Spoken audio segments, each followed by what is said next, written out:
Hey guys, Phil Olson here. Hey, thanks for checking this out. If you want to subscribe, please do so. That way you'll get the latest videos as they do come out.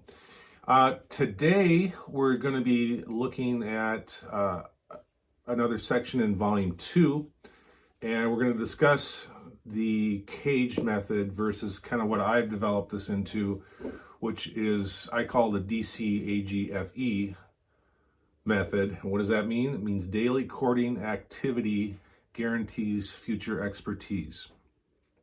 Now, there's going to be a lot of slides on this one, so you won't see me a lot of the time as I talk over this stuff.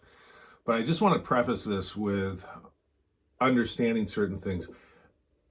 Are there methods out there that teach a certain amount of information that are fairly easy and you can grab onto right away? And I'd say, yeah. But do they offer you a complete picture? And in some ways, I would have to say no. The cage method, to me, is one of those ways. It does offer a way to see something and get a quick concept into your head, but it kind of misses the boat on divulging the entire picture.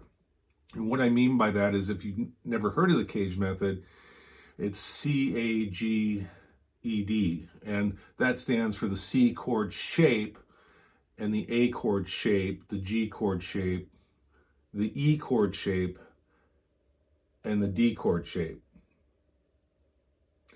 So let me grab a guitar.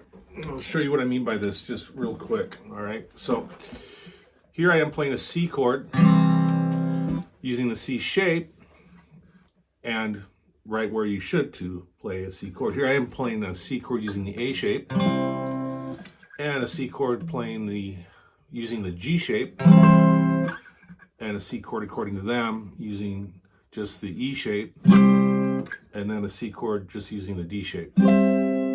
Well, does that really explain everything? And I'm sorry to be particular on this, but no, it doesn't. I believe that you should look at the entire puzzle and find the intricacies in each one of those shapes. The cage method primarily focuses on where the roots are inside these chord shapes.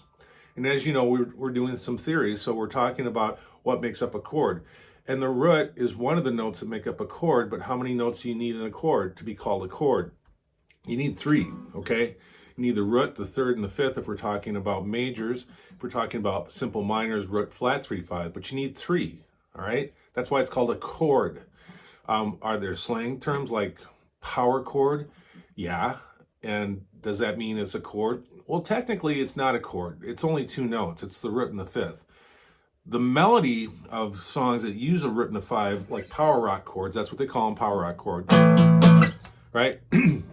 Those are just a root and a 5, and the melody is kind of what makes up the other part of that chord.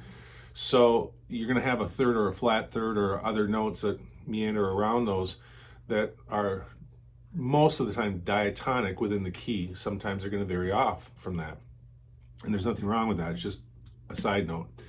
So rather than getting into a lot of minutia about this, let's just talk about how I look at this and how I think it's a better way to look at it. I'm going to play a D shape. And I'm playing that with open strings, okay? Right where I'm playing it right now is a C chord. And if I play a C chord, inside that C chord, there is a D shape that exists. So I've got 2 shapes going on here. I got a D shape and a C shape at the same time. If I move up here, I've got just the A shape, okay? But the connection right here is the connection to get to the G shape.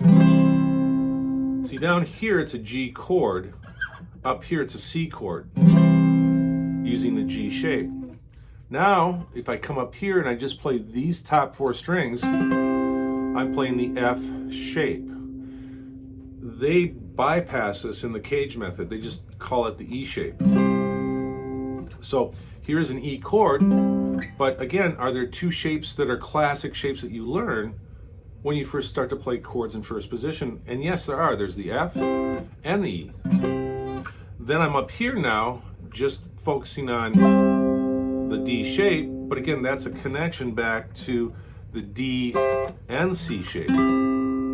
See, so we have multiple things going on. If we understand this in this way, it helps us to understand how things are put together. Now we're going to go to some slides, and we'll probably have to break this up into 2 separate videos because I don't want to make these super long, okay? So we'll try to break this up. So let's look at some slides. So the first couple slides that we have is we have D, C, A, G, F, E major.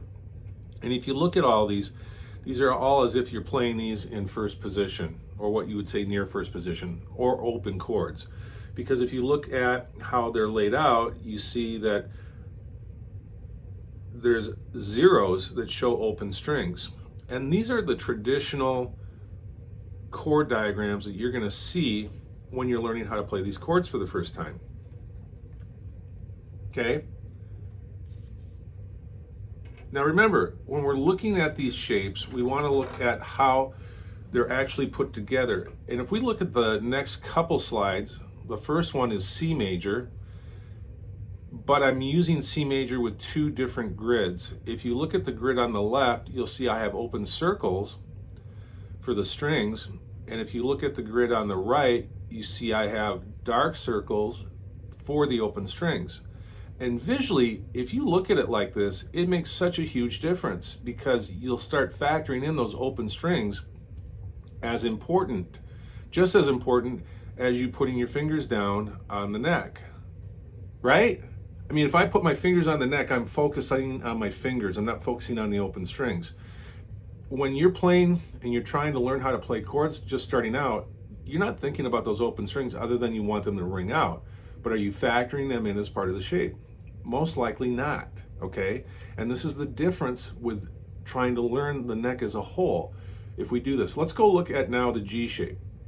And we're just going to use these 2 examples because we're going to get into how to build everything with all these shapes on the neck.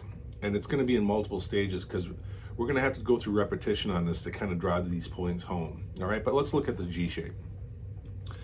Okay, so here's the G shape in the 2 different formats like I showed with the C shape.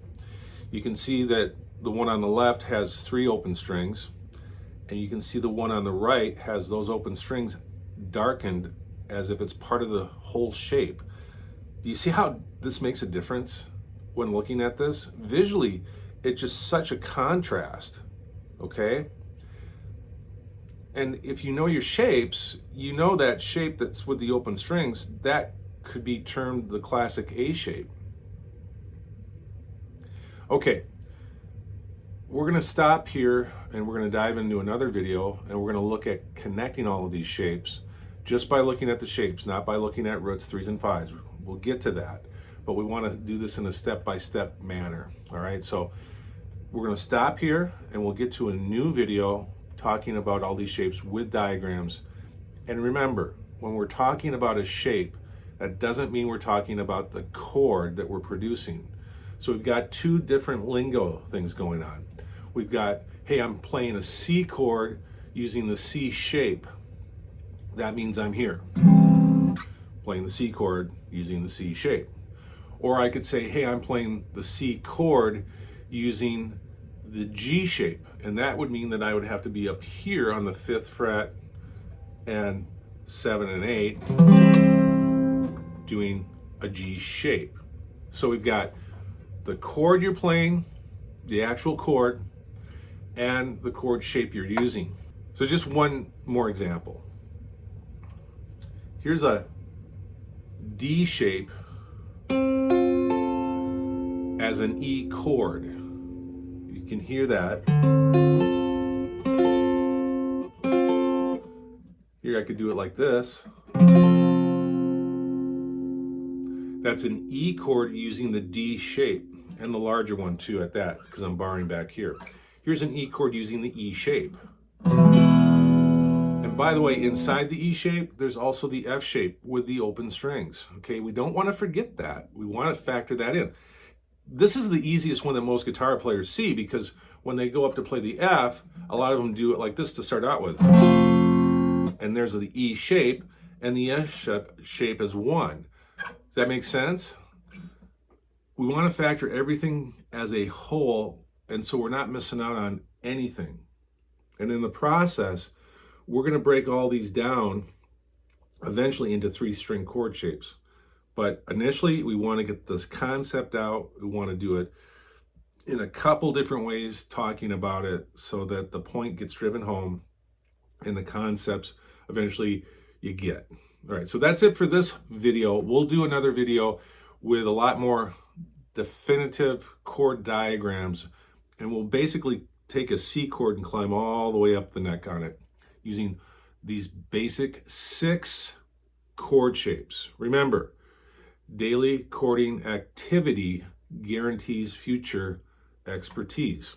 D shape, C shape, A shape, G shape, F shape, and E shape. Okay?